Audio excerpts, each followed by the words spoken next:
Assalamualaikum warahmatullahi wabarakatuh. Alhamdulillah. Alhamdulillahillazi arsala rasulahu bil huda wa dinil haq liyudhhirahu 'alad dini kullihi walau karihal kafirun. Asyhadu an la ilaha illallah wa asyhadu anna Muhammadan abduhu wa rasuluh. Qala rabbi shrah li sadri wa yassir li amri wa hlul 'uqdatam min lisani yafqahu qawli. Yang dikasihi adinda pengerusi majlis yang kita hormati, yang berhormat Haja Mumtaz Maknawi, Naib Ketua Dewan Muslimat PAS Pusat, merangkap Ketua Penerangan Dewan Muslimat PAS Negeri yang juga anggota Exco Kerajaan Negeri Kelantan, yang dikasihi Ketua Dewan Muslimat Kawasan Kubang Krian, Kak Ju, tak biasa lagi pun, ya. Kak Yah, ingat Kak Juwairiyah, ya. Ingat panggil Kak Ju, rupanya orang muda je kena kau. Rakan-rakan pimpinan Muslimat kawasan Kubang Krian, zaujah kepada Naib Presiden kita Kak Datin Rohana, seterusnya lah keseluruhan Muslimat yang ada di sini daripada Kubang Krian. Apa khabar semua? Alhamdulillah. Saya sedikit gementar, tak tahu kenapa hari ini, sebab Naib Ketua Dewan Muslimat PAS Pusat telah pun berucap lebih awal daripada saya. Biasanya dia kemudian daripada saya lah sebab dia Naib Ketua. Tapi memandangkan program ini di Kelantan, barangkali dia jalan dulu. Dan bila tengok dia setiap exco kerajaan negeri itu ada 4 topik yang disampaikan oleh Kak Tas, saya kira dia takkan sempat habiskan. Tapi rupa-rupanya sempat habiskan. Tu saya kata, Masya Allah, Tabarakallah lah. Tapi kita tengok bila dia berucap, perempuan di mana-mana pun, dia macam kereta api. Betul? Ya, itu adalah kelebihan dia sebenarnya. Yang saya nak kejar pun barangkali tidak mungkin lah. Sebab habis. Ya? Dan tapi apa yang disampaikannya sangat jelas, clear, satu persatu disampaikan. Pada saya, bahagian saya ini adalah berkaitan dengan isu-isu nasional.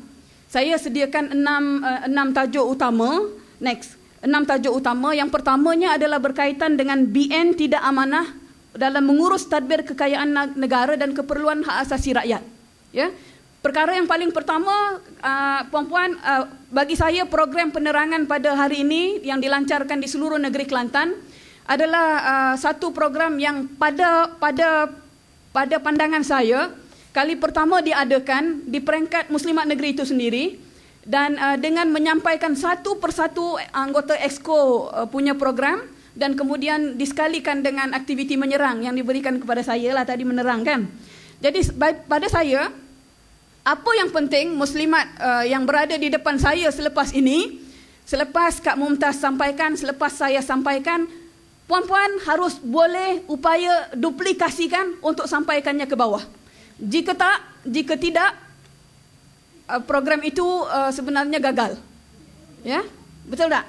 Jika puan-puan tidak dapat ambil intipati-intipati yang kami sampaikan itu dan tidak boleh duplikasi dan untuk sampaikan ke bawah, maknanya Aiman Atira bukan seorang je lepas ni, kan? Mumtaz bukan seorang je lepas ni. Semua akan jadi macam Mumtaz. Cuma dia punya kelajuan tu tak pastilah. Dan semua akan jadi macam Aiman Atira, sampaikan ke bawah. Sebab itu saya berikan 5 topik sebenarnya kepada puan-puan untuk Muslimat Negeri Kelantan, khususnya Kubang Krian ini, untuk boleh sampaikan ke bawah bila bicara isu-isu nasional. Pertama ialah BN tidak amanah dalam mengurus tadbir kekayaan negara dan keperluan hak asasi rakyat. Saya percerakinkan berkaitan rasuah dan salah guna kuasa. Keduanya berkaitan pembaziran. Ketiga berkaitan hutang negara. Keempat berkaitan dengan pentadbiran yang celaru dan kesannya kepada contohnya pendidikan dan contohnya kepada kadar penceraian. Bila kita bicara soal BN tidak amanah, urus tadbir kekayaan negara, kita jangan nak fikir apa ni Aiman, nak cakap apa tentang bab ni. Fikirkan yang ini saja, ingat yang ini saja, cukup perempuan. Boleh? Boleh? Okay, next. Yang ini tak payah kita ni teruskan. Puan-puan masih ingat cerita Skopin? Ingat ya, pembelian 2 buah kapal selam oleh kerajaan Malaysia dengan harga 7.58 bilion. Dengan harga 7.58 bilion. Setiap satunya berharga 5.4 bilion. Apa yang berlaku, puan-puan? Puan-puan kena ingat, beli Skopin beli kapal selam. Apa yang terjadi pada Skopin sekarang pun kita tahu. Ya, bila seluruh dunia nak membantu mencari MH370, Skopin kita ni dua-dua tak muncul, betul atau tidak? Sedangkan yang kita belanja besar, 7.58 bilion itu besar, betul tak? Dan bila kita bicara, itu kita kata salah guna kuasa dan urus tadbir. Apa kepentingan negara kita beli Skopin sebenarnya, puan-puan? Apa kepentingan Najib Tun Abdul Razak pada ketika itu menjadi Menteri Pertahanan beli kapal selam Skopin? Sebenarnya isunya bukanlah pertahanan negara, tetapi isunya ialah mendapatkan seberapa banyak komisen hasil daripada membeli peralatan ketenteraan. Ya, ingat ya, bila ingat Skopin, sebenarnya usaha mereka adalah menjadikan penggunaan dana membeli keperluan tentera, kononnya pertahanan negara itu sebenarnya adalah untuk ambil sedikit duit, bukan sedikit pun, ratusan juta. Diberitahu 500 juta komisen daripada pembelian Skopin ini telah berakhir ke poket Najib Tun Abdul Razak. Dan kes ini masih disiasat di Mahkamah Perancis. Ingat itu. Bila kita kata salah guna kuasa, salah urus tadbir kekayaan negara, ingat Skopin. Cakap lagu ni, boleh? Balik, next. Oh, Skopin tu tak tahu? Kapal selam. Balik. Tu dia kapal selam tu. Kapal selam. Yang pernah berhadapan masalah tidak boleh menyelam. Kalau perempuan nanti dapat maklumat ni daripada saya, kan daripada pihak penganjur, perempuan boleh tengoklah. Detail. Saya tak nak detailkan lagi sebab banyak lagi ni topik-topik, boleh. Cuma bila sebut salah guna kuasa dan urus tadbir, sebut Skopin. Bila sebut Skopin tu, kalau berani sebut Altan Tuya sekali. Ya. Ada satu lagi, tak ada dalam gambar ni. Cuma satu lagi, sementara MH370 punya mood ni masih ada. Kita ada beli satu satelit namanya Razaksat. Ya. Pada 14 Julai tahun 2009. Catat. 14 Julai, orang penerangan ni mesti ada pen, mesti ada kertas selalu. Ni semua ni pegawai-pegawai penerangan. Dilancarkan satelit Razaksat pada 14 Julai 2009. Beli berapa, perempuan? 142 juta. Tuan-tuan, bukan 142 ringgit tau. Juta. Juta ada berapa kosong? Okey, beli 142 juta. Pada 2009, apa yang berlaku? Satelit Razaksat ini telah bertamat operasi pada 30 Ogos tahun 2010, 1 tahun je. Harga 142 juta. Beroperasi hanya 1 tahun. Ya? Ya, Razaksat ya. Itulah pelik ya. Tapi maknanya, perempuan, ini salah guna kuasa dan salah urus tadbir kekayaan negara. Senang-senang je ambil 142 juta untuk program-program yang bodoh macam ni, dan Razaksat itu masih berada di angkasa lepas tetapi menjadi sampah di angkasa lepas sebab dia tidak lagi beroperasi sekarang, sehinggalah bila MH370 hilang, Razaksat tak ada apa-apa, yang lain-lain sat je main peranan. Okey? Baik. Seterusnya. Tadi kapal selam. Kedua, Razaksat. Ketiga hujah kita, salah guna kuasa dan urus tadbir kekayaan negara. Ketiga, pada dalam laporan audit Ketua Audit Negara tahun 2012 melaporkan kepada kita bahawa kerajaan Malaysia telah membeli sejumlah 257 buah kapal kereta kebal, kereta perisai. Perempuan, 257. Banyak tak sedikit? Banyak. Okay, 257. Kebiasaannya negara-negara lain, Portugal, lain-lain negara membeli kereta kebal yang kita beli, harganya lebih kurang 4.4 juta ataupun 3.9 juta. Negara kita beli berapa? Berapa, perempuan? Cuba tengok situ.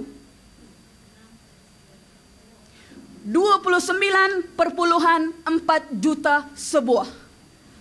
Ya. Dengan membeli, dengar baik-baik, kita beli 257 kereta kebal. Next. Tengok ini. Kita beli 257 kereta kebal dengan harga setiap sebuah 29.4 juta, yang orang lain boleh beli below 5 juta, kita beli 29.4 juta. Bijak tak? Bijak. Ya. Justru bila beli 257 buah kereta kebal itu, kita keluarkan belanja 7.55 bilion. Yang sebenarnya kita boleh belanja hanya 1.55 bilion. Tetapi negara kita, saya tak boleh, bahasa ni kadang-kadang terlepas. Tak apa kan? Sepatutnya beli 1.55 bilion, dia pergi bayar 7.55 bilion. Maknanya ekstra berapa ni perempuan? 6 bilion. Banyak tak? Bilion berapa kosong? 9 kosong. Betul? Bilion 9 kosong. Ya? 6 bilion perempuan. Mereka belanja berlebih-lebihan. Mereka ingat duit tu mak bapak mereka punya. Lepas tu saya kait terus dengan GST. Perempuan tahu GST, nanti saya terang lebih lanjut, tapi saya nak kait tentang bilion-bilion ni.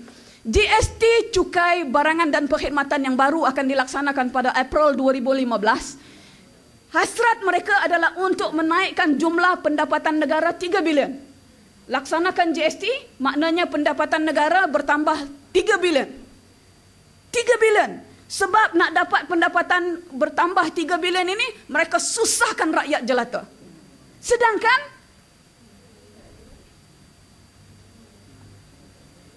tu kita kata, cis, kau turunlah daripada Putrajaya tu bagi kami jadi Perdana Menteri.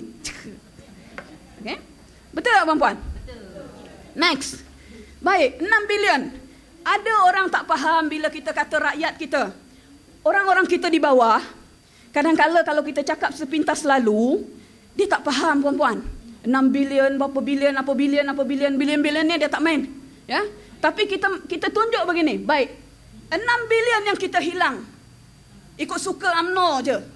Apa boleh buat dengan 6 bilion tersebut? Tengok, kita katakan kalau kita harga seunit rumah 30,000, rumah murah, boleh bagi kepada 200,000 penduduk Malaysia. Betul? Tapi mereka bazirkan suka mak bapak mereka je. Betul? Mak bapak mereka barangkali tak salah lah. Tapi kan? Kalau harga rumah seunit 50,000, boleh bagi kepada 120,000 rakyat. Betul tak? Kalau katalah ketirisan ini berlaku setiap tahun, maknanya perempuan, kalau kerajaan yang kita berikan, parti yang menjadi kerajaan itu amanah, akhirnya rakyat Malaysia tak ada rumah. Betul? Tak ada yang tak ada rumah, semua ada rumah. Betul tak? Tapi sebab mangkak hidup ni, kan? Dia dah terlepas dah tu. Ya? Kalau harga rumah tu 80,000 katalah, kita boleh sediakan untuk 75,000 rakyat dapat rumah. Boleh? Nampak? Kalau katalah kerajaan berhasrat baik, belanja kepada rakyat bagi supaya naik haji. Sebab ni rukun Islam. Kos naik haji 12,000. Dia boleh bagi kepada 500,000 rakyat untuk naik haji. Yes, setengah juta. Ya? Negara kita sudah lebih 56 tahun merdeka. Katalah 30 tahun je kita ambil atau 20 tahun. Berapa ribu dah rakyat, berapa juta dah rakyat kita boleh pergi haji, tunaikan rukun Islam dengan perbelanjaan yang ditanggung oleh kerajaan. Bila disebut baldatun thayyibatun wa rabbun ghafur, tuan-tuan, puan-puan, ia adalah kerajaan itu baik, bersifat baik, rakyat happy, rakyat mendoakan, betul tak? Sedikit harta yang dibelanjakan untuk rakyat, rakyat bersyukur. Benda itu akan balik kepada kerajaan yang memerintah juga, betul? Tetapi kalau mereka mentekuk darah dengan duit-duit ini, dengan entah ke mana hasilnya, tengoklah apa yang berlaku kepada negara kita. Next. Baik, bila kita sebut puan-puan pembaziran, dalam ni ada risalah, ya. Satu, Skopin, Commission 500 juta. Habis, hangus begitu saja. Kedua, Monsoon Cup di Terengganu, perbelanjaan setiap tahun 320 juta. Begitu saja. Begitu saja. Ya. Yang ketiga, peruntukan hangus untuk Formula 1 Sepang. 1 bilion. Setiap kali ada berlangsung Formula 1 Sepang, 1 bilion akan hangus diperuntukkan oleh kerajaan untuk melaksanakan program ini.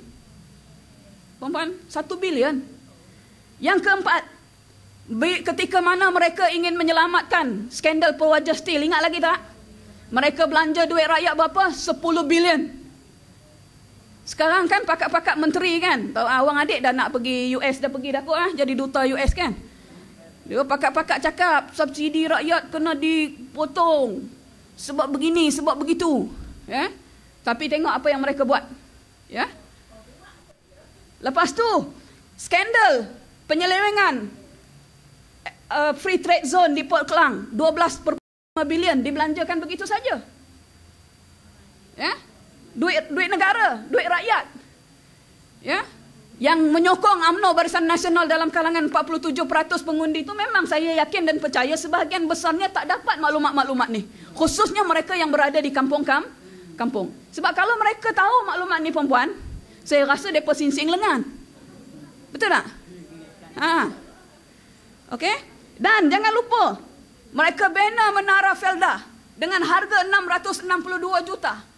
Puan-puan, kita tengok peneroka-peneroka Felda, bagaimana kehidupan mereka? Kesian. Ya? Habis satu kali round usaha kilang sawit, ladang sawit mereka ada lagi hutang-hutang untuk dibayar, disambung bayar.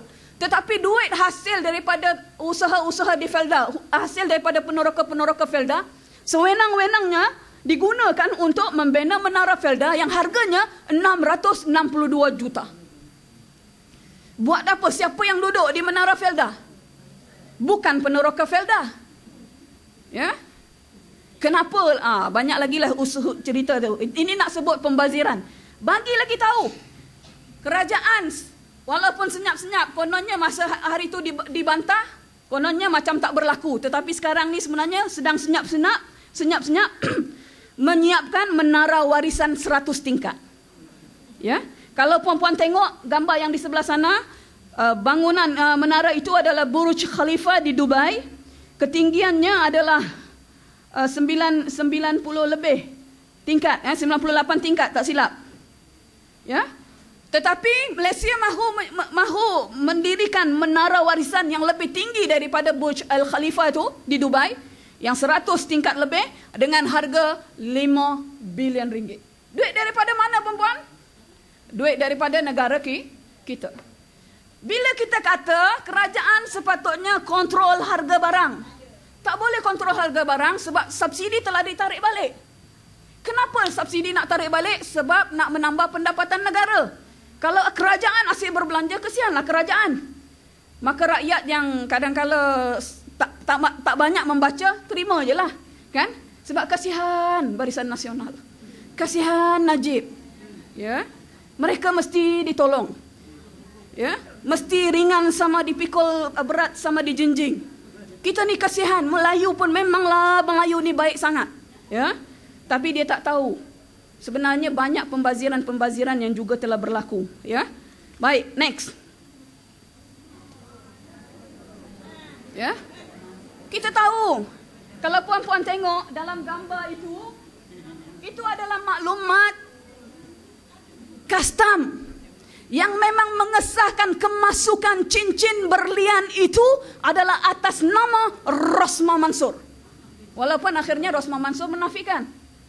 Kita nak sebut, ini bukan untuk menunjukkan yang kita bengang Rosmah Mansor ada cincin berlian. Tak. Tetapi pembaziran telah berlaku. Rosmah Mansor dapat duit dari mana untuk beli cincin berlian yang begitu mahal? Ya, US dollar 24 juta tu tuan-puan. 24 juta US dollar. Bukan ringgit Malaysia. Kalau bersamaan dengan ringgit Malaysia lebih 70 juta. Puan-puan, Memang bukan pelik adanya seorang manusia khususnya wanita yang suka bermegah-megah dengan benda ni. Ya. Imelda Marcos di Philippines. Sehingga menyebabkan kejatuhan Ferdinand Marcos adalah gara-gara pembaziran yang dibuat oleh isterinya Imelda Marcos. Begitu juga dengan Zainal Hussein di Tunisia. Adalah kerana pembaziran yang dilakukan oleh isterinya yang bermewah-mewah. Tak cukup cincin biasa perempuan, dia nak cincin yang special one. Ya. Dan kalau kita tengok risalah sebelah sana, banyak duit kerajaan digunakan untuk membantu Felda, membantu Perwaja Steel, membantu skandal Bumi Putra. Bumi Putra ni bawa siapa perempuan? Sekarang dah jadi CIMB kan? Bawa siapa? Adik dia. Ya? Nazir Razak. Semua kekayaan negara digunakan bukan untuk membantu rakyat, tetapi membantu kroni-kroni dan orang-orang mereka. Baik, next. Yang ni kita tak payah tengoklah muka dia ni. Next. Baik. Abang adik. Abang adik tadi. Baik. Puan-puan, bila kita sebut hutang negara kritikal, memang kritikal sungguh. Dalam graf itu sehingga 2011 kan. Nanti ada satu graf sehingga telaan kita sehingga 2020. Tapi bila kita tengok perempuan, yang kuning itu zaman Datuk Seri Anwar Ibrahim. Yang biru itu zaman Datuk Seri Najib Tun Abdul Razak. Bukan? Sekarang saja hutang negara pada tahun 2011 sampai 456 bilion perempuan. Perempuan nak jual apa? Nak bayar macam mana? Kan? Sebab itu saya katakan, perempuan, memang sungguh bila kita lawan UMNO Barisan Nasional, dia kenyit mata nak main selawat perdana, tak ada. Kita kata memang engkau ni, siapa pun yang nak digunakan, diperalatkan oleh Najib Tun Abdul Razak dan rejim UMNO Barisan Nasional, termasuklah golongan Habib, terpulang. Ya. Kita tahu ada satu perhimpunan dibuat di Baling pada esok hari. Betul? Himpunan untuk menuntut kenaikan harga getah. Himpunan sesungguhnya daripada leluhur orang bangsa Melayu. Daripada golongan miskin yang terpinggir. Di Baling. Sebab itu dibawa ke Baling. Diimbau kembali perjuangan bangsa Melayu itu sendiri. Apa yang mereka buat? Mereka anjurkan selawat perdana di peringkat Baling esok hari. Bertembung dengan program menuntut kenaikan harga getah. Siapa yang pergi situ? Golongan Habib. Macam mana kita tak marah? Betul tak? Selawat tu betul lah selawat. Tapi janganlah awak pergi bersekongkol dengan rejim penzalim. Takkan tak tahu. Kita kata mana pergi dengan firasatul mukminin? Mana pergi dengan pandangan orang-orang mukmin yang boleh pandang tembus? Mana pergi sehingga awak boleh duduk bersama-sama dengan rejim? I said that this is nothing. Ini firasatul money, bukan firasatul mukminin. Betul? Betul? Yes. Kita bukan benci golongan Habaib. Tapi kita mahu mereka juga peka dengan politik-politik semasa. Next. Ini adalah jangkaan hutang negara kita sehingga tahun 2020. Memang perempuan, sekarang ni hutang negara kita lebih daripada 600 bilion. Yang tadi 2010 tu, 2011 456 bilion, yes. Tetapi sehingga sekarang saya difahamkan lebih daripada 600 bilion hutang negara. Nak bayar macam mana perempuan? Sebab itu mereka kena bermesra-mesra dengan Amerika Syarikat. Dan jangan tak tahu, mereka sedang berusaha untuk membawa Amerika Syarikat masuk ke Malaysia. Next. Ini adalah hutang isi rumah rakyat Malaysia. Saya tunjuk benda ni perempuan. Tengok, bandingkan Malaysia, bandingkan Singapura, bandingkan United States, bandingkan Korea, bandingkan Thailand, bandingkan Indonesia. Rakyat Malaysia jauh lebih tertekan dengan hidup berhutang. Dan saya nak sebut, jangan kata hutang negara. Yang lebih bahaya kepada kita adalah hutang isi rumah rakyat Malaysia. Dan hutang isi rumah rakyat Malaysia sudah lebih daripada 700. Sudah lebih daripada 70% daripada keluaran dalam negara kasar. Ya. Hutang kerajaan Malaysia, hutang negara kita lebih daripada 53%, nak cecah dah 55%. Tetapi hutang isi rumah rakyat Malaysia. Orang tanya, Aiman, isi rumah tu siapa? Kita lah yang berhutang tu. Kumpul-kumpul 28 juta rakyat Malaysia, hutangnya lebih 70% daripada keluaran dalam negara kasar. Apa maksud, puan-puan? Negara kita kemungkinan saja boleh jatuh seperti mana Greece yang sudah pun bankrupt. Puan-puan, tak rasa lagi ke ya Allah? Ya? Sebab itu macam mana keadaan pun, macam mana susah pun, insya-Allah saya sendiri akan committed untuk terus berjuang fisabilillah bersama-sama dengan parti menyuarakan benda ni. Kita tak fikir dah benda-benda lain. Memang kita nampak kedaulatan dan keselamatan tanah air kita. Puan-puan, kalau Malaysia ni sudah dijual kepada orang lain, ke mana kita nak pergi? Ada? Ya? Next. Ini, kalau puan-puan nanti ambil bahan ini, kalau cerita tentang Tanah Rezab Melayu, kalau bercerita tentang orang UMNO Barisan Nasional nak memperjuangkan tanah untuk orang Melayu, kita kata Pira, ini semua cerita, baca sendiri bagaimana Tanah Rezab orang Melayu telah dirampas oleh perjuangan UMNO Barisan Nasional. Ya, yang menjual Tanah Rezab Melayu di Pulau Pinang bukan DAP, tetapi Melayu Mama Al-Kuti. Ya, next. Bila kita kata pentadbiran UMNO Barisan Nasional ini, tengok saya ada baru satu topik ni. Pentadbiran UMNO Barisan Nasional ni celaru, kelam kabut, ya. Kita tengok saja sistem pendidikan negara kita. Dulu berkaitan dengan PSMI, mengaji matematik dan sains dalam bahasa Inggeris. Ubah ikut suka kepala otak depa. Akhirnya undur balik. Yang susah rakyat Malaysia, yang susah ibu bapa, yang susah anak-anak pelajar. Ya. Puan-puan ingat dia, setiap kali berlaku dasar-dasar baru, puan-puan tengok siapa yang dapat untung, siapa yang dapat itu projek daripada pelaksanaan dasar-dasar baru. Contohnya bila berlaku PPSMI, siapa yang cetak buku-buku matematik dan sains dalam bahasa Inggeris? Siapa yang cetak? Kroni. Justru dia pun nak buat apa sebenarnya, puan-puan? Nak bagi projek. It has nothing to do with from the bottom. Dia tak ada berkaitan daripada lubuk hati dia. Tak ada. Bila mereka membuat PBS, ya, pentadsiran berasaskan sekolah, siapa yang mulakan?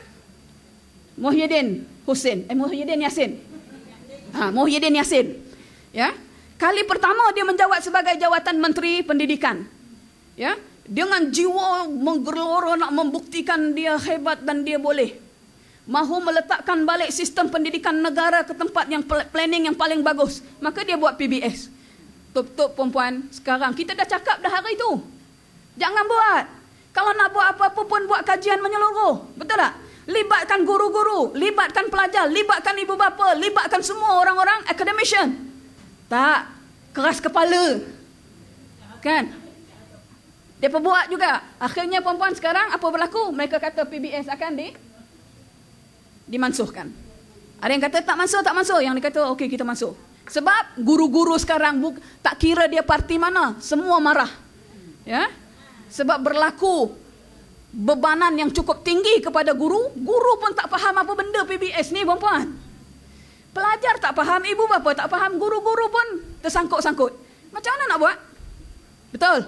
Tapi pada masa yang sama, sekolah agama rakyat kita terus berjalan dengan cemerlang. Ya, sekolah agama, sekolah-sekolah yang berkaitan agama, aliran agama khususnya di Kelantan berjalan dengan cemerlang kerana ada keberkatan. Ya, betul tak? Baik, next. Yang ni sebab celaru sangat kepala otak rakyat Malaysia dah, dapat pemimpin pun celaru. Ya, memang statistik negara kita memaklumkan setiap 17 minit akan berlaku perceraian. Ya. Setiap 17 minit akan berlaku keruntuhan institusi rumah tangga. Ya, setiap 17 minit. Yang ni kita berapa minit dah ada kat sini ni tak tahu berapa banyak ada keruntuhan rumah tangga. Ya. Sedangkan bila nak membina masjid tu bukan nak untuk runtuhkan, betul tak? Betul tak? Tetapi terlalu banyak masalah ekonomi, Suami tak bekerja. Betul? Isteri kena support. Kadang-kadang nak marah kat suami tu pun, yalah, kadang-kadang peluang kerja pun tak ada. Kadang-kadang, yang banyak malas tu pun banyak juga. Kan? Ya, tapi nak buat macam mana? Ya. Macam-macam masalah. Kalau kita tengok pembunuhan, tiba-tiba bunuh isteri, bunuh anak, stres, rakyat Malaysia stres. Ya. Beban hidup yang begitu tinggi. Penat bekerja. Ya. Ada seorang profesor, anak tak sebutlah namanya, ya. Bila kenaikan harga barang dalam penghujung tahun 2013, awal 2014, kenaikan harga barang, disuruh kita menyambut dengan berfikiran positif. Dan suruh pula rakyat Malaysia supaya menambahkan kerja yang boleh menjana kewangan. Rakyat Malaysia nak masuk pukul 8, keluar pukul 6 pagi lagi, betul tak? Keluar pukul 6 pagi lagi. Balik betul pukul 5 tapi sampai dalam pukul 8, pukul 9. Bila masa nak bersama dengan anak bini? Bila masa nak bersama dengan suami dan anak-anak? Stres. Lagi-lagi kalau kaum perempuan. Kita pun tahu orang perempuan buat macam mana. Kan? Balik rumah banyak kerja lagi tak? Rumah macam tongkang pecah. Macam mana nak buat ni? Tidak ke atas. We have to do something. But sebelum kita lakukan sesuatu yang apa yang kita impikan kita dapat, kita kena ubah rejim UMNO Barisan Nasional. Boleh? Next. Pergi bahagian topik yang kedua. Habis topik yang pertama, pembaziran salah guna kuasa tu habis. Boleh perempuan? Boleh perempuan sampaikan seperti mana saya sampaikan? Boleh? Boleh? InsyaAllah. Okey, kita masuk topik yang kedua. Topik yang kedua adalah berkaitan dengan dasar-dasar ekonomi yang menindas dan memeras rakyat. Okey? Boleh perempuan? Dasar-dasar ekonomi yang menindas dan memeras rakyat. Saya sentuh 3 perkara, tapi TPPA saya tak sempat. Lagipun saya kata tak apalah, TPPA ni kemudian. TPPA ni adalah perjanjian Trans-Pasifik. Dia seperti mana FTA. Perjanjian FTA, perdagangan bebas yang satu masa dulu kita bantah dan akhirnya dibatalkan. Tetapi UMNO Barisan Nasional ni, bahasa bantah dia ni sekejap je. Lepas tu dia buat lagi. Dia buat dengan nama jenama baru TPPA. Puan-puan, kalau kita tanda tangan TPPA, perjanjian Trans-Pasifik ini, qalu innalillah. Ya. Persaingan dengan dunia luar, persaingan dengan barang-barang luar, dan Amerika Syarikat antaranya akan banyak memonopoli produk-produk tertentu. Macam mana nak bersaing dengan Amerika? Betul? Kalau cari MH370 pun tak dapat. Baik, kita pergi kepada kenaikan harga barang. Next. Okay. Betul tak? Betul tak poster ni? Katalah rakyat Malaysia gajinya kebanyakannya 1,500. Saya nak sebut ya perempuan, 34% daripada pekerja di Malaysia. Saya sebut ya. 34% daripada pekerja Malaysia di seluruh negara kita bersamaan 4 juta pekerja Malaysia, 34% tu maknanya 4 juta orang. Pekerja Malaysia berpendapatan RM700 ke bawah. Paras RM700 ke bawah ini adalah paras di bawah paras kemiskinan. Yang tu yang banyak stres, tension, cerai, kahwin lagi anak-anak tak tahu nak jadi apa. Ya? Itu RM700. Katalah RM1,500 gaji yang kita dapat sebulan. Kesian ni, kita ni duduk dekat rostrum ni perempuan, bukan nak cakap tentang politik semata-mata ni, bukan politik semata-mata ni. Ya Allah, betul. Ya. Bukan sebab saya pas, bukan sebab ni, tapi sebab ini realiti rakyat Malaysia. Tengok kalau gaji RM1,500 sebulan. Tengok perbelanjaan. Kalkulat tengok pergi 1950. Katalah gaji 1,500 tetapi perbelanjaan 1,950. Sebab itu hutang isi rumah rakyat Malaysia lebih tinggi. Puan-puan, kita tengok ni, jangan kata orang lain, letak diri kita. Kadang-kadang kita nak struggle benda ni pun, Masya Allah, betul tak? Bersilat kaki tangan kita. Ya Allah, Tuhanku tolonglah, Ya Allah, kalau dia ada di atas langit turunkanlah, dia dalam bumi keluarkanlah. Betul. Ya? Ya? Itu pun nak kenakan GST lagi. Ini puan-puan perbelanjaan sebelum dilaksanakan GST. Kalau dah laksanakan GST macam mana? Baik, dia kata kalau laksanakan GST, beras tak naik harga, dia kata beras tak naik harga. Ada 40 barang keperluan takkan naik harga. Sebab takkan terkena dengan GST. Betul. Beras, gula ke apa takkan terkena, ya? Takkan naik harga, dia kata. Baik, saya nak sebut. Nak proses keluarkan beras itu macam mana? Betul tak? Nak beli mesin untuk memproses beras itu, mesin itu dikenakan GST. Ada faham? Minyak pun sama. Sebab tu kita kata, UMNO, kalau engkau bodoh, kau jangan bagi kami bodoh sama, betul tak? Saya emosi. Kalau dengan orang di luar, kita nak jelaskan kepada rakyat, jangan emosi macam saya. Saya emosi ni sebab saya nak puan-puan beremosi. Faham benda ni? Sebab tu kita kena turun. Tapi jangan turun macam nak makan orang. Saya nak makan orang kat sini tak apa. Sebab puan-puan semua jentera. Boleh faham? Ya? Ini perbelanjaan sebelum GST. Kalau selepas GST, puan-puan. Next. Tengok, ini realiti rakyat Malaysia. Ibu jual 4 anak sebab dah terdesak hidup. Ni bukan kita cerita. Ini surat khabar UMNO Barisan Nasional sendiri cerita. Next. Curi susu demi anak. Yang curi duit harta rakyat apa semua, bebas. Yang curi susu anak ni, ditangkap. Dalam Islam, kalau curi sebab mereka tak mampu, Islam boleh bantu, betul tak? Bukan masuk ke penjara. Sebab tu kita kata kita nak hudud, kita nak peraturan Islam. Ya? Sebab itu Kelantan, pandai-pandailah macam mana nak pastikan hudud ni berjalan. Cuma hudud ni dia senjata 2 mata. Saya nak sebut. Hudud senjata 2 mata. Ya?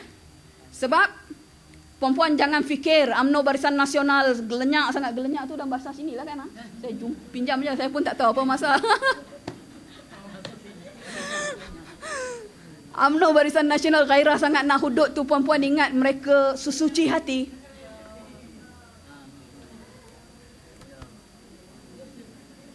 Bukan sesuci hati, tetapi mereka nak jadikan hudud itu sebagai senjata 2 mata untuk lawan kita di Putrajaya. Gagalkan misi kita ke Putrajaya. Sebab contohnya Karpal Singh, bila sebut tentang hudud di Kelantan, Karpal Singh dah cakap apa dia baru yang ni? Dia kata jangan laksanakan. Saya kata Karpal ni memang kenal lah ni kan. Cuma kita cakap pada kawan-kawan kita, betul lah, tapi Karpal pun kena belajar. Yang depa tak nak kita melatah, tapi yang Karpal pergi melatah boleh pula. Baling telur busuk kan baru tahu. Kan? Sebab tu kita kata dalam kepimpinan Pakatan Rakyat ni, dalam perjuangan aktivis-aktivis ni, semua ni aktivis ni, Pakatan Rakyat, jiwa kena mesti besar. Bukan saja pemimpin apatah lagi, jiwa mesti besar. Bila sebut tentang hudud, pelaksanaan hudud di Kelantan, Karpal jangan melenting. Sebab bila melenting, ini bibit-bibit UMNO punya jarum sudah cucuk, sudah masuk.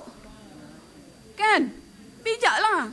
Tapi puan-puan di Kelantan ni kena ingat, this hudud, pelaksanaan hudud is senjata 2 mata. Next.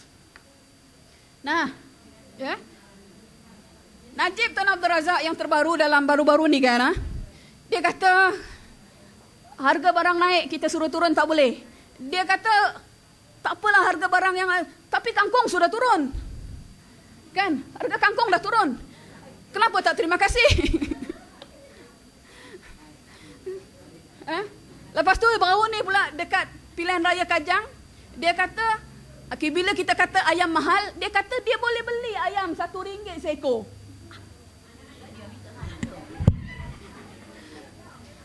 Ya? Memang tak logik, pergi cari tengok. Memang tak ada. Betul tak puan-puan? Ya? Lepas tu menteri yang satu lagi bengong tu, kau tengok menteri bengong tu. Menteri bengong. Dia kata kalau tengok harga naik, jangan beli ayam, beli daging pula. Itu Datuk Hassan Malik, ya. Dan saya nak sebut ya puan-puan, bukan benda mustahil. Bukan benda mustahil kepada cakap-cakap ni. Saya tak boleh baca ni. Dia kata apa? Kalau cuba cakap, kalau ayam mahal, jangan beli ayam, dia kata kan? Kalau ikan mahal, jangan beli makan ikan. Kalau daging mahal, jangan makan daging. Ini lebih. Puan-puan, ini menteri baru tau, menteri baru selepas PRU 13. Ya? Betul tak puan-puan? Bertenang. Bertenang, cool. Saya belum habis lagi, ini baru masuk topik yang kedua. Bertenang. Saya nak teruskan lagi nih. Kalau perempuan bising saya tak boleh teruskan. Ini cakap-cakap ni menteri baru selepas PRU 13. Bukan benda pelik perempuan. Cerita kat orang kampung. Bukan benda pelik ni yang cakap merapu macam ni. Cuba next. Inilah jawapan mereka bila ditanya sebelum PRU 13 yang lepas. Betul tak? Bila harga petrol naik, dia kata guna basikal. Untuk kesihatan. Ingat tak? Bila bayaran Astro naik, dia kata jangan langgan Astro. Tengok TV biasa je. Bila bayaran tol naik, dia kata, ini menteri yang baru pun ada cakap. Ya? Dia kata jangan ikut tempat yang bertol, pergi ikut jalan biasa yang tak ada tol. Itu punya mentaliti menteri yang kita ada. Bila dia kata harga gula naik ni, dia kata sebab kita pun sayangkan rakyat Malaysia. Kita nak jaga kesihatan rakyat Malaysia supaya tak kena diabetes. Ingat tak masa pilihan raya kecil Sungai Limau?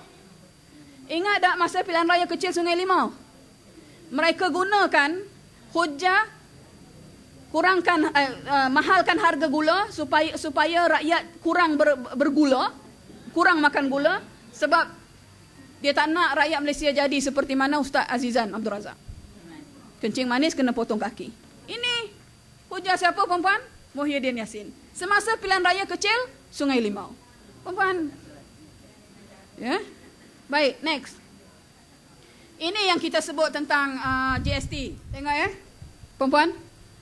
5 sebab untuk kita tolak GST, jelas. Pertama saya nak sebut. Saya nak sebut GST ini adalah satu cukai baru menggantikan. Perempuan dengar betul-betul lah. Cukai yang ada sekarang ni adalah SST ataupun cukai jualan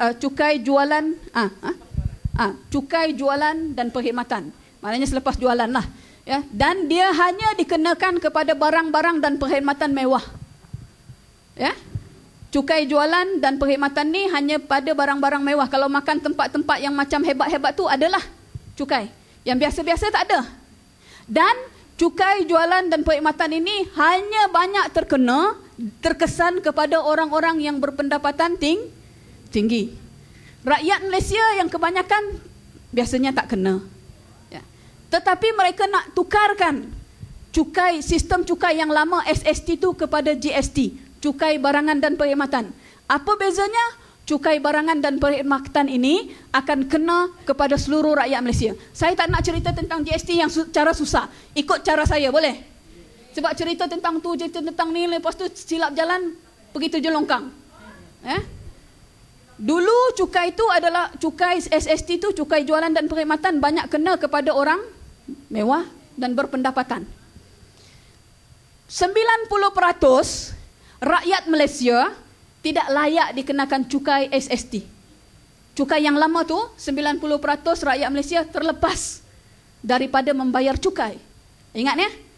Tetapi bila ditukar kepada cukai barangan dan perkhidmatan yang akan dilaksanakan bermula 15 April 2015, kalau dia tak tangguh ataupun dia tak batalkanlah. Puan-puan tahu tak 1 Mei nanti ada apa? Tahu tak 1 Mei nanti ada apa? Himpunan turun dan bantah GST. Ini himpunan rakyat ni. Kalau perempuan nak GST tak payah turun. Ya, duduklah kat sini Kubang Krian ni. Ternak lembu ke apa ke. Ya. Tapi kalau rasa-rasa GST ni membebankan kita, anak pinak kita semua, turun pada 1 Mei di Kuala Lumpur, Dataran Merdeka. Kita akan bantah sampai tumbang. Dia punya tema tu bantah sampai tumbang ya.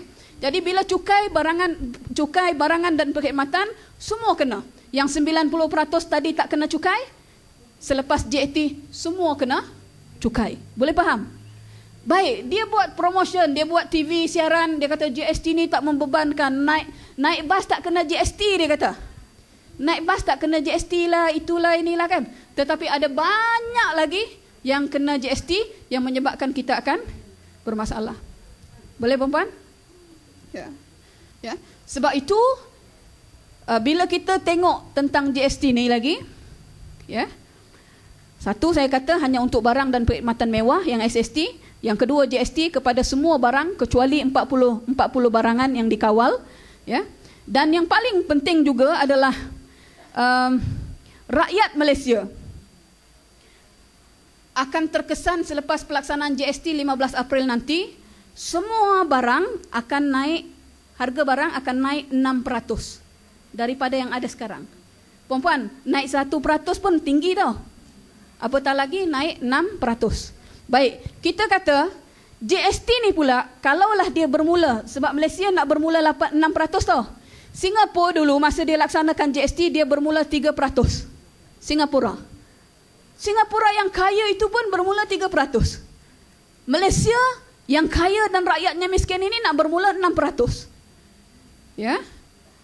Walaupun Singapura bermula 3%, tetapi sekarang ini Singapura sudah pun sampai ke berapa peratus? Ke atas 7%. Ya, 7%. Dulu dia bermula 3%. Tetapi sekarang dah naik ke 7%. Dia bermula tahun berapa saya tak ingat. Cuma saya nak sebut, ya. Katalah kita bermula dengan 6% tahun 2015. Ya. Dia akan naik lagi 2016. Puan-puan faham tak?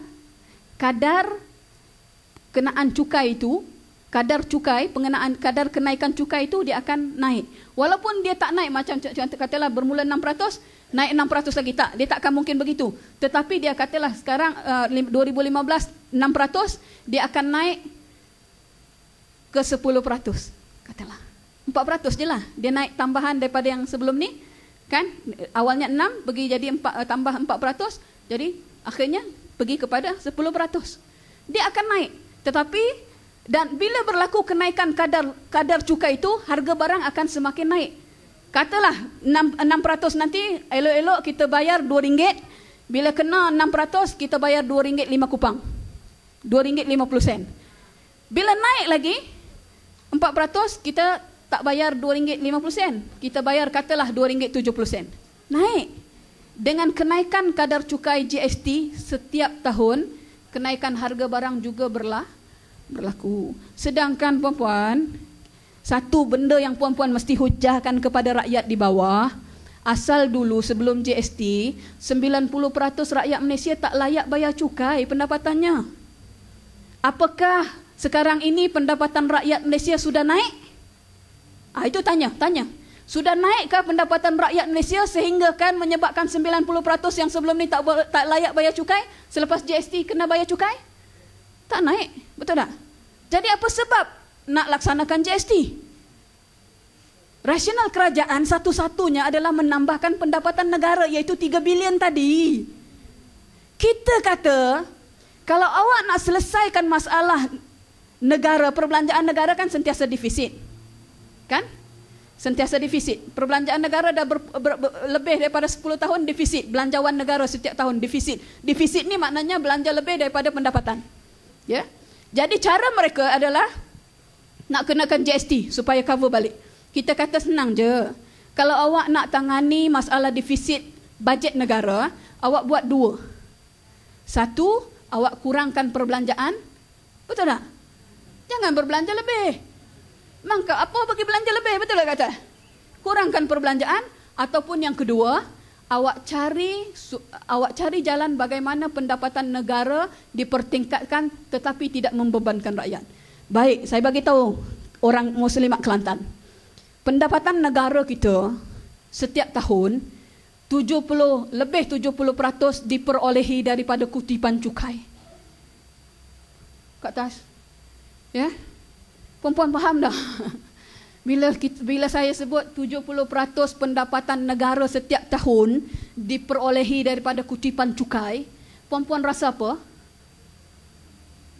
Katalah perempuan ada syarikat. Ya? Perempuan ada syarikat.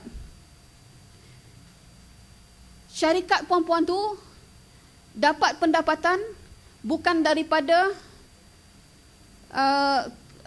peluang-peluang yang ada, tetapi daripada, macam mana nak cakap saya pun. Cuma begini, saya nak simpulkan begini. Negara kita kaya, betul tak? Ada minyak? Ada minyak? Ada minyak? Ada balak? Ada macam-macam getah? Ada kelapa sawit? minyak kelapa sawit Malaysia. Malaysia adalah pengeluar kelapa sawit terbesar di dunia. 61 dia bekalkan kepada dunia 51% keperluan dunia terhadap minyak kelapa sawit dari Malaysia tau. Maknanya Malaysia ni kaya tak? Jadi macam mana pendapatan negara kita daripada cukai semata-mata kat atas? Puan-puan faham tak? Bagaimana kekayaan negara ni daripada minyak, daripada kelapa sawit, daripada getah, daripada itu, daripada ini. Malaysia ni subur sebab tu Amerika nak datang sini. Malaysia tanah Melayu ni subur sebab itu penjajah bersilih ganti datang ke tanah Melayu untuk ambil tanah Melayu ni. Tapi mana pergi kekayaan Malaysia tu sehingga pendapatan negara bergantung banyak lebih 70% kepada cukai. Sebab itu bila dia kata hujakan nak dapat pendapatan negara daripada mengenakan cukai ni, ini satu perempuan main sentimen rakyat di bawah, ya. Main sentimen rakyat di bawah. Bagaimana hasil negara kita? Hasil minyak negara kita bagaimana? Harga minyak naik. Kita pengeluar minyak, kita ada minyak. Sepatutnya kita menerima rahmat daripada negara kita yang ada minyak. Maknanya harga minyak negara kita ni kita akan dapat harga minyak yang jauh lebih rendah, betul tak? Tapi kenapa kita kena bayar lebih? Perempuan, ni saya nak menghasut ni. Katalah suatu masa nanti kami di Peringkat Muslimat Pusat betul-betul tetapkan satu tarikh Himpunan Revolusi Suri Rumah. Perempuan nak datang tak? Perempuan datang tak? Kena datang. Sebab tadi cerita benda tu cerita simple je, tetapi jadi macam susah betul orang-orang kita di bawah nak faham. Perempuan faham tak? Boleh faham? Ya? Baik. Bila kita kaitkan dengan BRIM, next, dek balik, patah balik. Kita ada GST. Lepas tu UMNO Barisan Nasional kata tak apa sebab kita laksanakan bantuan rakyat satu Malaysia. Kan? Dengan bantuan rakyat satu Malaysia, GST ni tak rasa sangat. Betul tak? Tengok perempuan. Yang ni kan sebenarnya kalau penjelasan ni, okey. Ni pendapatan rendah kan? Orang yang berpendapatan rendah, pertengahan, pendapatan tinggi. Puan-puan tengok apa kesan GST yang terkesan kepada orang berpendapatan tinggi, rendah, lebih tinggi kesannya. Lebih berdukalah kita. Orang yang berpendapatan sederhana kurang sedikit. Orang yang berpendapatan tinggi lagi sedikit cukai GST dia. Adil tak cukai macam ni? Adil tak cukai macam ni? Muslimah adil tak cukai macam ni? Sebab tu 1 Mei turun, jangan tak turun. Bila kita kata, Najib Tun Abdul Razak kata, laksanakan GST jangan risau sebab kami bagi bantuan rakyat satu Malaysia. Saya nak bagi tahu, cuba tengok. Katalah, saya tanya adakah tambahan 50 sen untuk berbelanja harian membantu? Contohnya, bagi keluarga dengan 4 orang ahli, bantuan rakyat satu Malaysia RM450 setahun. Memberi tambahan 31 sen sehari je. Ya? Perempuan dengar tak aku kata dapat betul bantuan rakyat satu Malaysia untuk satu keluarga yang ada 4 orang ahli dapat RM450 setahun bantuan rakyat satu Malaysia. Tambahan pendapatan dia lah kata, pendapatan dia untuk sehari adalah 31 sen. Ya? Mi Maggi pun lagi mahal. Mahal tak? Jadi kita ni pula tak apa sebab bantuan rakyat satu Malaysia ada lah, tak apalah GST ke apa ke, kita ada BRIM, Bram. Cakap pada mereka, kalau dapat RM450 setahun, tambahan duit kita 31 sen je. Sedangkan GST dia akan kenakan macam-macam yang kita guna dan macam-macam yang kita beli. Betul tak perempuan? Katalah, untuk keluarga yang dapat RM650, tambahan pendapatan dia RM650 setahun untuk keluarga yang dapat RM650 lah. Saya difahamkan tak macam tak ada pun yang dapat RM650. Ada? Ada ya. Orang Kelantan dia jaga kot, tapi negeri-negeri lain dia tak jaga. Ya? Orang Kelantan dia jaga sebab dia nak ambil. Ya? Bila dapat RM650, tambahan duit mereka 44 sen sehari. Boleh buat apa? Betul tak perempuan? Betul tak perempuan? Bahasa mudahnya, walaupun TV buat iklan, GST ni best, GST ni senang, GST ni bagus, ni semua propaganda. Boleh perempuan? Propaganda. Kita nak cukai yang lama. Cukai yang lama bukan tak bagus, tetapi isunya ialah tak telus. Ya, cukai lama bukan tak bagus. Bagus. Kalau dilaksanakan secara baik, telus, bagus. Tetapi masalahnya pelaksanaan. Jadi kalau ada masalah pelaksanaan, bukannya ubah dasar, tetapi perkemaskinikan pelaksanaan. Betul tak perempuan? Kalau ada masalah kepada pelaksanaan dasar tu, awak kemaskinikan pelaksanaan saja. Betul tak? Ya? Contohnya Islam, Kelantan. Ya? Kepimpinan ulama bukan tak bagus. Bagus. Betul tak? Kita nak teruskan. Kalau ada apa-apa kelemahan, perbaiki saja kelemahan itu, bukan ditukar bagi pada UMNO Barisan Nasional. Bodoh bangang begitu. Kan? Itu je dia punya falsafah. Boleh perempuan? Next. Baik. Saya rasa mungkin saya berakhir di sini kot, topik yang ketiga. Atau kalau perempuan, next. Ya. Kita tengok misteri kehilangan 370. Baik. Perempuan ikuti tak? Okey, topik ni ancaman terhadap keselamatan dan kedaulatan Malaysia. Kita sentuh misteri kehilangan MH370 dan misteri pencerobohan Lada tu semua orang dah tahu dah kan. Sampai sekarang pun tak selesai. Tapi Eskom macam tak buat kerja dah. Sebab sebenarnya apa? Sebenarnya mereka main je. Sorry to say lah. Saya orang Sabah. We know lah what you did last pilihan raya. Okay? Yang kedua Asia Soft, ketiga APCO, keempat FGVH. Baik, kita pergi kepada MH370. Baik, saya tak nak cerita panjang lebar tentang MH370, saya nak ringkaskan. Ya.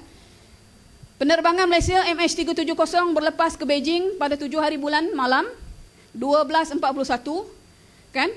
Dan hilang daripada radar katanya 241. Lost komunikasi awalnya mereka kata pada 141. Perempuan tengok ya, cerita tentang MH370 flip-flop. Maksudnya apa? Sentiasa berubah-ubah. Tidak konsisten. Perempuan, orang yang suka menipu, dia cakap tak konsisten, betul tak? Suami kita, kalau dia mula cakap tak konsisten, maknanya dia menipu. Marah nanti. Ya? Boleh tahulah. Tak konsisten. Dalam konteks kehilangan MH370, kerajaan Malaysia tak konsisten. Awal mereka kata terputus hubungan komunikasi pada pukul 2.40, something like that. 2.40 hilang daripada radar. Satu berapa terputus komunikasi. Rupa-rupanya perempuan, 19 minit lagi, seawal 19 minit bertolak 12.41, seawal 19 minit dah terputus hubungan. Komunikasi dah langsung tak dapat. Ya. Dan banyak maklumat. Mereka kata yang ada di dalam MH370 adalah 4 tan manggis. Bila kita cek, rakyat Malaysia kena bijak. Orang UMNO je bangang. Astagfirullahalazim. Tapi sebab apa mereka suruh kita percaya ni? Percayalah kita. 4 tan manggis. Perempuan, sekarang ni musim manggis ke? Marahlah mereka ni. Teruk. Lepas tu, bila hilang daripada radar, Isyamuddin Hussein On kata dijangka buat turn back, balik. Timbalan Menteri Pertahanan kata kemungkinan yang turn back itu balik berpatah balik itu atas arahan Menara Kawalan. Lepas tu tiba-tiba besoknya, tak. Saya jangkakan saja, bukan saya cakap itu maklumat tepat, saya hanya andaian saja. Ya. Baiklah, sekarang ni yang paling penting MH370 hilang terus, tak ada apa. Satelit itu tak boleh jejak, satelit ini tak boleh jejak. Tetapi yang terakhir memang MH370 berpatah balik ke arah Langkawi, ke arah Langkawi, sebab ingatkan dia nak landing situ, tapi tak, rupanya dia pergi ke susur ke Sumatera, ke atas Jakarta. Lepas tu dia pergi ke Pulau Andaman. Dan kita ingat ya, orang Kelantan ada buat laporan polis. Kata kapal terbang rendah. Terbang rendah adalah tujuan untuk tidak dikesan radar. Ya. Lepas itu bila pergi sampai ke Maldives, Kepulauan Maldives kan? eyewitness juga, saksi mata, orang-orang di Kepulauan Maldives kata, nampak kapal terbang Malaysia terbang rendah. Saya tak sempat nak cari. Saya ada satu gambar yang menjelaskan bagaimana dia jalan betul-betul dan bagaimana potensi sebenarnya dia menuju ke Diego Garcia. Orang kata, yes, I believe that, perempuan. This is konspirasi pihak-pihak tertentu. Percayalah. Konspirasi pihak-pihak tertentu. Sebab dalam kapal terbang tu ada benda-benda yang penting, itu satu hal lain. Tetapi bagaimana persoalan kita? Kenapa terputus hubungan? Jawab Menteri. Menteri tak jawab. Kenapa turn back? Jawab Menteri. Menteri tak boleh jawab. Radar tentera detect. Kita tanya tentera. SOP bila kesan satu penerbangan asing, tentera patutnya buat apa? Puan-puan, bila ada kapal terbang unidentified flight terbang di ruang udara Malaysia, SOP, Standard Operation Procedure, prosedur standard operasi, sepatutnya tentera buat apa? Kita bukan kata kau tembak. Tentera marah kita sekarang ni. Hishamuddin pun marah kita sekarang ni. Dia kata kalau kita tembak lagi banyak masalah kita akan dapat. Itu kita kata bangang betul lah. Bukan suruh tembak pun. Tapi sekurang-kurangnya tentera negara kita berlepas kejar kapal terbang itu. Apa masalah awak? Oh, bodoh sangat. Betul tak kat atas? Tak betul tak perempuan? Logiklah sikit.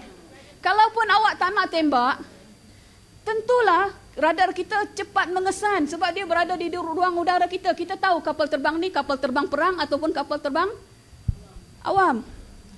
Bila dia detect something, you have to follow lah apa masalah dia. Mesti cergas. Belanja dana ketenteraan berbilion-bilion. Dan jangan lupa kan kat atas, ruang udara Malaysia sebenarnya memang digunakan untuk latihan tentera Amerika. Perempuan, telah didedahkan di Parlimen, ruang udara Malaysia digunakan untuk latihan ketenteraan Amerika Syarikat dan juga Singapura. Dulu perempuan, bila kita PRU13, ingat tak tema kita selamatkan Malaysia? Bukan main-main ni selamatkan Malaysia. Perempuan boleh tunggu tak sampai pukul 6? Tak solat lagi ya? Ya, tak solat lagi. Ya. Bukan main-main bila kita kata selamatkan Malaysia. Benda penting, benda besar. Ruang udara Malaysia digunakan untuk latihan ketenteraan Amerika dan Singapura. Ya? Sebab itu bila ada kapal macam tu dan dia tak ambil tindakan, saya yakin dan percaya sebab mereka dah biasa membiarkannya. Betul tak? Baik. Bila hilang, senang je. Amerika tak boleh detect. Puan-puan, Boeing 777 selepas peristiwa 911, mereka telah dilengkapkan dengan sistem kawalan jauh. Maknanya, kalau kapal terbang dirampas masa dia bertolak, dan kemudian kapal terbang itu mahu menghantam ke Pentagon ataupun ke mana-mana, seperti mana 911, remote control daripada bawah boleh kontrol supaya dia tak hentam. Katalah, hari itu saya ingatkan dia nak hentam KLCC. Betul? Saya ingat dia nak hentam KLCC, saya risau juga kan. Manalah tahu rakyat Malaysia marah sangat. Betul? Tak. Boleh jadi. Tarik balik, kan? Ya. Cuma kita harap waraslah rakyat kita, jangan sampai buat macam tu sebab dia akan menatijahkan kepada orang-orang yang lain pun kesihan, ya. Jangan buat macam tu. Marah macam mana pun buat secara bijak, bukan pergi hentam macam tu, ya. Tapi boleh dikawal daripada jauh. Baik, 16 Mac. Ingat ya, 16 Mac. Ditanya oleh wartawan kepada Hishamuddin Tun Hussein On, saya follow MH370 betul-betul. Sebab memang concern tentang keselamatan negara kita. Bila ditanya kepada Hishamuddin Hussein On, 16 Mac, adakah kemungkinan salah satu tempat yang dipergi kan ataupun hijack apa semua tu memang hijack tu in fact keluar pun dalam TV. Kereta MH370 memang dirampas tapi ditarik balik maklumat tu. Sebab mereka pun celaru. Siapa yang nak ikut siapa nak ikut siapa. Sebab benda ni dikawal oleh orang-orang penting. Saya katakan MAS barangkali besar, sangat keberangkalian besar terlibat orang-orang tertentu. Najib dan Hishamuddin tahu. Ya. Saya nak bagi tahu perempuan ni bukan main-main ni. Bila katalah dia tanya, ada tak kemungkinan MH370 berada di Diego Garcia? Apa tindakan Hishamuddin Tun Hussein On? Tak mungkin. Jawab selalu. Sedangkan orang ni mencari kan, macam-macam kemungkinan ada. Tapi dandan dia kata tidak mungkin. Kan, tidak mungkin. Next. Saya nak tunjuk satu. Ini yang ditanya oleh Marzuq kan. Apa berlaku? Sebab memang ada tentera Amerika masuk di Kelantan. Kita ada satu gambar, tapi gambar tu dalam WhatsApp saya tak sempat nak bawa keluar. Awalnya dinafikan oleh polis. Biasalah IGP kita semua nafi dulu kan. Tetapi kemudian di Dewan Rakyat dijawab oleh Menteri Pertahanan, ya betul. Sebab ada latihan ketenteraan yang dibuat oleh Amerika. Perempuan, tak marah ke orang Kelantan? Amerika buat apa latihan kat Kelantan ni? Amerika ni siapa? Tak pelik ke? Dan bukan pelik saja, pelik sesungguhnya pelik ni. Dan sepatutnya bangkit tanya balik-balik, kenapa berlaku begini? Siapa mereka ni? Tiba-tiba mereka kata betul, 18 sampai 21 Mac memang ada latihan. Untuk apa? Something wrong. Berlanjutan dengan MH370 punya isu ni. Itu negara-negara yang terbabit. Next, saya nak tunjuk.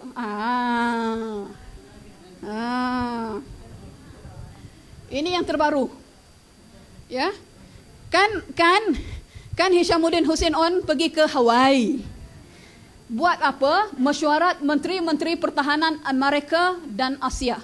Dengar betul-betul, menteri-menteri, mesyuarat dia pun namanya Mesyuarat Menteri-Menteri Pertahanan Amerika / Sengkang Asia. Saya kata ayat pun macam maknanya kita ni bergabung sungguh dah. Maknanya memang Amerika ni bos kita dah. Faham tak perempuan? Merdeka mana? Ini adalah gambar yang diambil dan antara yang dilaporkan di media antarabangsa yang mengatakan akibat isu MH370 ini, Hishamuddin Hussein On telah menyatakan adalah sangat tepat menunjukkan keperluan Amerika untuk berada di Asia itu suatu yang sangat mendesak bila hilangnya MH370. Puan-puan, ingat tak sistem residen dalam tahun 1874? Bermula dengan perjanjian Pangkor. Bermula dengan perjanjian Pangkor antara penjajah British dengan Sultan-Sultan Melayu.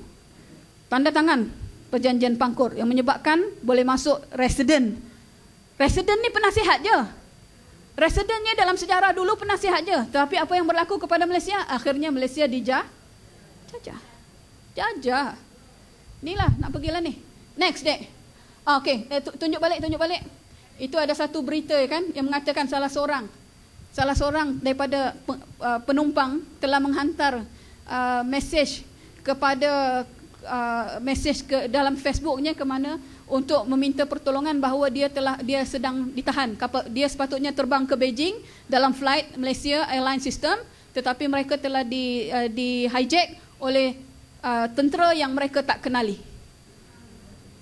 Ya.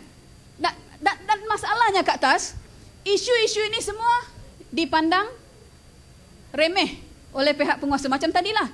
Apakah kemungkinan MH370 berada di Diego Garcia? Tak mungkin. Apabila kita tanya ni, ini adalah cakap-cakap semata-mata. Perempuan tak takut ke perempuan? Takut tak? Next. Adik next. Ya. Next. Banyak mana lagi ni? Nak habis dah? Habis lah. Ini Asia Soft. Kemasukan sebuah syarikat milik penuh orang Israel. Dia ambil alih, dia diberikan satu tender pembinaan sistem komunikasi PDRM yang ditukar daripada analog sistem kepada digital. Ini sebelum PRU 13 kita cakap benda ni. Dan selepas PRU 13 atau dalam masa sibuk PRU 13, IGP, bekas IGP Musa Hassan memperakukan benda ini. Pertamanya semua orang diam. Ingatkan benda ni macam kita saja-saja mainlah. Tapi sebenarnya betul. Sistem komunikasi PDRM diuruskan oleh syarikat milik Israel. Next. Ini antara yang terlibat programmer yang bernama Ishak David Nashka ni memegang pasport Israel bernombor ini. Saya perempuan semasa PRU13, masa nak PRU13 sampai PRU13, saya sebut saya pampang betul ni. Saya tunjuk di khalayak ramai kalau saya salah sepatutnya polis dan SB boleh tangkap. Betul tak? Tapi tak tangkap sebab apa? Sebab benda ni betul. Dia tangkap kita maknanya boleh buka lagi perbicaraan. Sebab tu dia tak tangkap. Tapi perempuan cuba tengok Ishak David Nashka ni memegang pasport Israel, terlibat dengan sistem komunikasi PDRM. Ya? Masih lagi warga negara Israel. Yang membimbangkan Ishak bukan sahaja tentera biasa ataupun programmer biasa, beliau adalah pakar sistem komputer yang telah memenangi anugerah daripada Kementerian Pertahanan Israel. Perempuan, Malaysia memang dah kena jajah. Memang confirm dah kena jajah. Next. Ini salah seorang lagi, Edo Zester, memegang pasport juga Israel, ya, bertanggungjawab membina sistem komunikasi untuk PDRM bersama Ishak. Hingga saat ini beliau masih lagi seorang tentera Israel yang sah, bukannya tentera pencen. Bukan tentera pencen, perempuan. Next. Ini masa dia terima anugerah. Next. APCO, ingat tak APCO? APCO Worldwide yang menjadi penasihat kepada penasihat kepada Datuk Seri Najib Tun Abdul Razak. Siapa mereka di sebalik APCO? Salah seorang, Jonathan Wiener, pernah menuduh Ikhwanul Muslim serta beberapa badan kebajikan lain, badan kebajikan Islam lain sebagai pengganas. Benci sangat mereka kepada Ikhwanul Muslim. Sebab tu kita tak pelik apa yang berlaku di Mesir. Ya? Ada satu rakaman Ustaz Don Daniel ni, kan, yang bantai teruk Ikhwanul Muslim. Siapa kenal Ustaz Don Daniel? Siapa tengok lagi ceramah dia, memang aku marah. Tengok rakaman dia. Ada satu rakaman dia. Dia memperlecehkan Ikhwanul Muslimin. Next. Mark Ginsburg menyifatkan Asy'ad Syed Qutb lebih jahat daripada Adolf Hitler. Yahudi ni, Israel ni benci Adolf Hitler. Benci sangat sebab Adolf Hitler pernah bunuh beramai-ramai orang Yahudi. Tetapi dia tinggalkan sedikit, dia kata supaya dunia tak mencerca dia bila dia bunuh Yahudi. Sebab dia nak rakyat dunia tahu bagaimana perangai orang Yahudi, dia kata. Dia tinggalkan sedikit. Ni kata Asy'ad Syed Qutb jauh lebih teruk daripada Adolf Hitler. Ni duduk APCO ni, penasihat Perdana Menteri. Sebab itu apa yang diambil tindakan kepada rakyat Malaysia yang berbersih 3.0 dulu, dihentak, dilanyak, ada pecah perut, terpaksa buang rahim, ya. Ada berlaku orang kita. Ini semua berlaku, tak pelik, perempuan, sebab penasihat dia adalah APCO. Perempuan, sebab itu orang Kelantan ni kuasai maklumat ni, ambil benda yang apa yang ada, ambil baca, tak faham, kita boleh duduk together buat tuition lah, supaya masing-masing boleh sampaikan ke bawah. Setakat saya nak bergerak semua sampaikan benda ni atau ke atas, penat kami, perempuan. Tak menang tangan. Next. Ini lagi, Itamar Rovinek, dia bekas duta Israel ke Amerika Syarikat. Next. Shimon Stein, bekas duta Israel ke Jerman, yang terlibat dengan APCO, ya. Next. Ini paling penting. Yang terlibat dengan APCO, penasihat Perdana Menteri, Doron Bergabes Elon. Aku tak tahu lah ayat tu pronunciation tu betul ke tak. Dia siapa? Bekas Ketua Keselamatan Agensi Keselamatan Israel ataupun Mossad. Bekas Ketua Mossad duduk dalam APCO Worldwide, menjadi penasihat kepada Perdana Menteri. Malaysia.